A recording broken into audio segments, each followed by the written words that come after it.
Chapitre 38. Il fit aussi l'autel de l'Holocauste en bois de Sittim.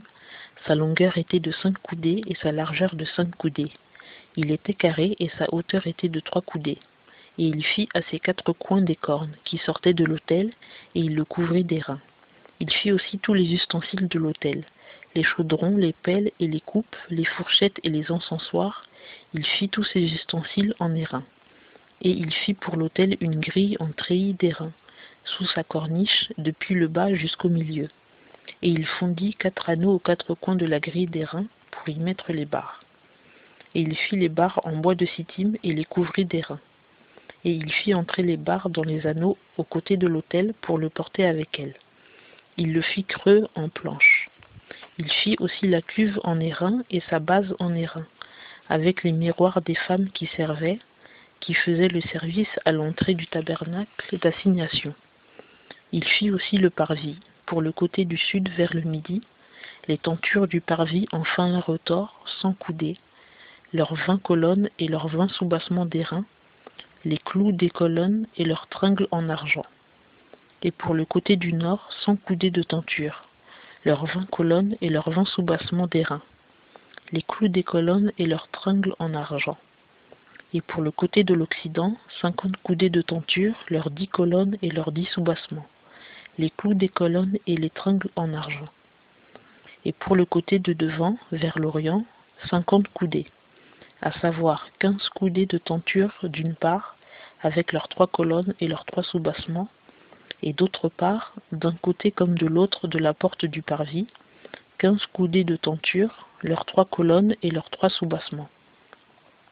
Toutes les tentures du parvis tout autour étaient de fin lin retors, et les soubassements des colonnes en airain, les clous des colonnes et leurs tringles en argent, et la couverture de leurs chapiteaux en argent. Et toutes les colonnes du parvis furent jointes par des tringles d'argent. Et la tapisserie de la porte du parvis était en ouvrage de broderie, en pourpre, écarlate, cramoisi et fin lin retors, de la longueur de 20 coudées, et la hauteur, formée de la largeur du tissu, était de 5 coudées, correspondant aux tentures du parvis. Et leurs 4 colonnes et leurs 4 soubassements étaient d'airain. Leurs clous étaient d'argent et la couverture de leurs chapiteaux et leurs tringles en argent. Et tous les pieux pour le tabernacle et pour le parvis alentour étaient en airain.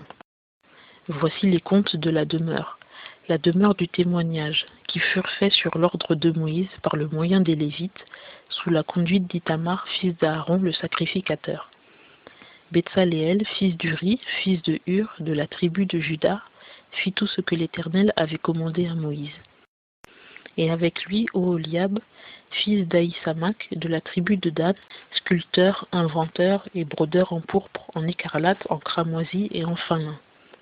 Tout l'or qui fut employé pour l'ouvrage, dans tout l'ouvrage du sanctuaire, et c'était l'or de l'offrande, fut de 29 talents, et 730 cycles selon le cycle du sanctuaire. Et l'argent de ceux de l'assemblée qui furent dénombrés fut de 100 talents et 1775 cycles, selon le cycle du sanctuaire. Un demi-cycle par tête, la moitié du cycle selon le cycle du sanctuaire pour tous ceux qui passèrent par le dénombrement, depuis l'âge de 20 ans et au-dessus, savoir, pour 603 550 hommes. Il y eut donc 100 talents d'argent pour fondre les soubassements du sanctuaire, et les soubassements du voile, 100 soubassements pour les 100 talents, 1 talent par soubassement. Et des 1775 cycles restants, on fit des clous pour les colonnes. On couvrit leurs chapiteaux, et on les joignit par des tringles.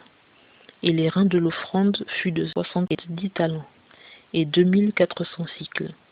On en fit les soubassements de l'entrée du tabernacle d'assignation, et l'autel d'airain, et sa grille d'airain, et tous les ustensiles de l'autel, et les soubassements du parvis tout autour, et les soubassements de la porte du parvis, et tous les pieux de la demeure, et tous les pieux du parvis tout autour.